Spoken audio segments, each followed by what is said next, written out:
Sa ikasyam na anibersaryo ng K5 News FM Bacolod, sinimula nito sa isang bloodletting activity. DTX Coffee Mix. Nagkape ka na, na-detox ka pa. Bumili sa mga butika.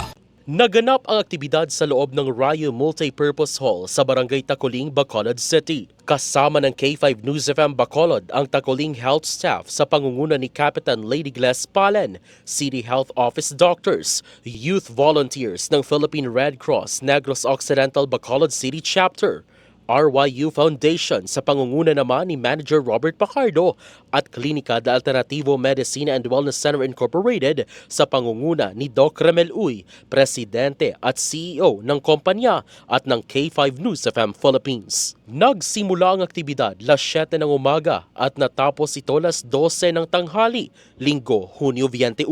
May tema ang anibersaryo na Steadfast at 9, Standing Firm on the News Frontline. Kabilang sa mga nagpakuha ng dugo ay ang mga miyembro ng Bacolod City Police Office of BCPO, Philippine Army Reservists at iba pa. Ang mga nakuhang bags ng dugo ay makakatulong sa mga taong nangangailangan sa buong sanlibutan. Abangan naman kung ano ang mga susunod na aktibidad ng K5 News FM Bacolod para sa kanilang ikasyam na anibersaryo. Balita mula sa Bacolod City, Zairo Vanalbay.